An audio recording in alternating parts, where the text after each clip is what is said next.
Iran Israel ಯುದ್ಧ ನಡೀತಾ ಇದೆ. ಭಾರತದಿಂದ ತೀವ್ರ ನಿಗಾವನ್ನ ಇಟ್ಕೊಳ್ಳಾಗ್ತಾ ಇದೆ. 48 ಗಂಟೆಯಲ್ಲಿ 8 ದೇಶಗಳೊಂದಿಗೆ ನಮೋ ಸಂಪರ್ಕ. ಇರಾನ್ ಇಸ್ರೇಲ್ ಯುದ್ಧ, ಭಾರತದಿಂದ ತೀವ್ರ ನಿಗಾ. 48 ಗಂಟೆಯಲ್ಲಿ 8 ದೇಶಗಳೊಂದಿಗೆ ನಮೋ ಸಂಪರ್ಕ.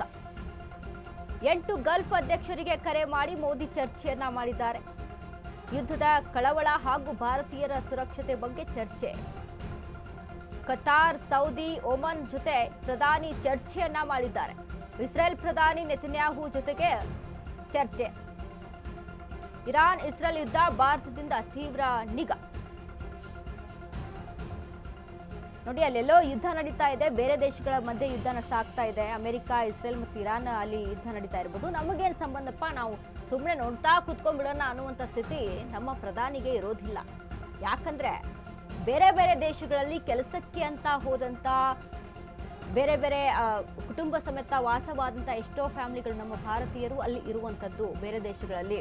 ಸೊ ಏನು ಸಂಬಳದ ವಿಚಾರಕ್ಕೆ ಸಂಬಂಧಪಟ್ಟಂತೆ IT-BT ಕಂಪನಿಗಳು ಅದು ಇದು ಅಂತ ಆಳು ಮೂಳು ಅಂದ್ಕೊಂಡು ಏನು ಹೋಗಿರ್ತಾರಲ್ಲ, ಸೊ ಈ ಒಂದು ವಿಚಾರಕ್ಕೆ ಸಂಬಂಧಪಟ್ಟಂತೆ ವಾಸವಾಗಿರೋಂಥ ಎಷ್ಟೋ ಜನ ಇದ್ದಾರೆ. ಅವುಗಳ ಬಗ್ಗೆ ಕಾಳಜಿ ವಹಿಸಬೇಕಲ್ಲ, ಅವರ ಬಗ್ಗೆ ಅಲ್ಲಿ ಕಾಳಜಿ ವಹಿಸಿ ಕರ್ಕೊಂಡು ಬರಬೇಕಲ್ವಾ. ಆ ಕೆಲಸವನ್ನು ಸಹಿತ, ಆ ಜವಾಬ್ದಾರಿನ ಸಹಿತ ಮೋದಿ ಅವರ ಮೇಲೆ ಇರುತ್ತೆ. ಸೊ ನಮ್ಮ ರಾಜ್ಯ ಕರ್ನಾಟಕದಲ್ಲಿನ ಈಗ ಒಂದಿಷ್ಟು ಜನ ಹೋಗಿ ಸಿಕ್ಕಾಕೊಂಡಿದ್ರು. ಸೊ ಅವುಗಳನ್ನ ಸೇಫ್ ಆಗಿ ಕರ್ಕೊಂಡು ಬರುವಂಥ ಕೆಲಸವನ್ನ ಮಾಡಿದ್ರು. ಅದಾದ ಮೇಲೆ ಬೇರೆ ಬೇರೆ ರಾಜ್ಯಗಳಿಂದ ಸಹಿತ ಎಷ್ಟೋ ಜನ ಅಲ್ಲಿ ಹೋಗಿ ವಾಸವಾಗಿರುವಂಥವ್ರು ಇದ್ದಾರೆ. ಕೆಲಸಕ್ಕೆ ಅಂತ ಹೋದಂಥವ್ರು ಇದ್ದಾರೆ.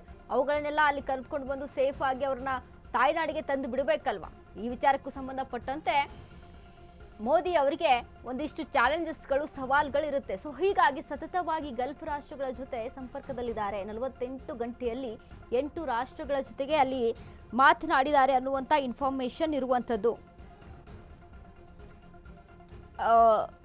ಸೊ ಹೀಗಾಗಿ ಪ್ರಧಾನಿ ನರೇಂದ್ರ ಮೋದಿ ಅವರು 8 ದೇಶಗಳೊಂದಿಗೆ 48 ಗಂಟೆಗಳಲ್ಲಿ ನಮೋ ಸಂಪರ್ಕವನ್ನ ಹೊಂದಿದ್ರು.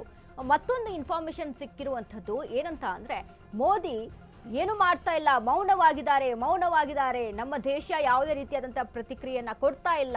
ಖಮೇನಿ ಸತ್ರು ಸಹಿತ ಅದಕ್ಕೆ ಸಂತಾಪವನ್ನ ಸೂಚಿಸಿಲ್ಲ ಅನ್ನುವಂತಹ ವಿಚಾರಕ್ಕೆ ಸಂಬಂಧಪಟ್ಟಂತೆ ಎಷ್ಟೋ ಜನ ಇಲ್ಲಿ ಮಾತಾಡ್ತಾ ಇದ್ದಾರೆ.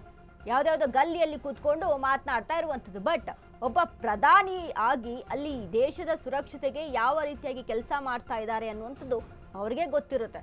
ಯಾಕಂದ್ರೆ ನಾವು ಒಂದು ಊರಿನ ಸ್ಥಿತಿ ಬಗ್ಗೆ ಹೋಗ್ಲಿ, ನಮ್ಮ ಮನೆಯ ಸ್ಥಿತಿ ಬಗ್ಗೆ ನಾವು ಮಾತನಾಡ್ತಾ ಹೋದ್ರೆ ಮನೆಯ ಜವಾಬ್ದಾರಿಗಳನ್ನು ನಿಭಾಯಿಸೋಕೆ ಕಷ್ಟ ಆಗುತ್ತೆ.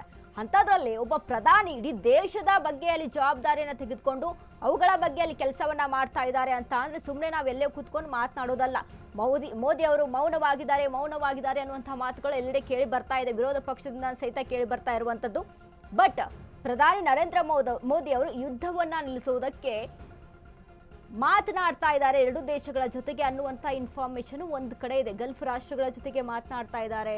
ಇನ್ನು ಇರಾನ್ ಜೊತೆಗೂ ಸಹಿತ ಅಲ್ಲಿ ಮಾತನಾಡಿ ಅಂದ್ರೆ ಯುದ್ಧವನ್ನ ಸಮಾಪ್ತಿ ಮಾಡುವುದಕ್ಕೆ ಪ್ರಯತ್ನವನ್ನ ನಡೆಸ್ತಾ ಇದ್ದಾರೆ ಅನ್ನುವಂಥ ಒಂದಿಷ್ಟು ಇನ್ಫಾರ್ಮೇಶನ್ ಇರುವಂಥದ್ದು. ಯಾಕಂದ್ರೆ ಈಗ ಯಾರು ಖಮೇನಿಯ ಹತ್ಯೆ ಆಗಿದೆ, ಅದಕ್ಕೆ ಸಂತಾಪ ಸೂಚಿಸಬೇಕು, ಅದಕ್ಕೆ ಯುದ್ಧವನ್ನ ಮಾಡಬೇಕು, ನಾವು ಸಹಿತ ಅದಕ್ಕೆ ಸಪೋರ್ಟ್ ಮಾಡ್ತೀವಿ ಅನ್ನುವಂಥದ್ದು ಒಬ್ಬ ಪ್ರಧಾನಿಯ ಮಾತು ಆಗಿರುವುದಿಲ್ಲ.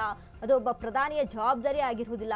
ಒಬ್ಬ ಪ್ರಧಾನಿಯಾಗಿ ಯುದ್ಧವನ್ನ ಸಮಾಪ್ತಿ ಹೇಗೊಳಿಸಬೇಕು ಅನ್ನುವಂಥ ವಿಚಾರಕ್ಕೆ ಅಲ್ಲಿ ಒಂದಿಷ್ಟು ಪ್ರಯತ್ನವನ್ನ ಮಾಡ್ತಾ ಇದ್ದಾರೆ ಅನ್ನುವಂಥ ಇನ್ಫಾರ್ಮೇಶನ್ ಇರುವಂಥದ್ದು. ಸೊ ಹೀಗಾಗಿ ಒಂದಿಷ್ಟು ಜವಾಬ್ದಾರಿಗಳ ಒಂದಿಗೆ ಪ್ರಧಾನಿ ನರೇಂದ್ರ ಮೋದಿ ಅವರು ಕೆಲಸ ಮಾಡ್ತಾ ಇದ್ದಾರೆ.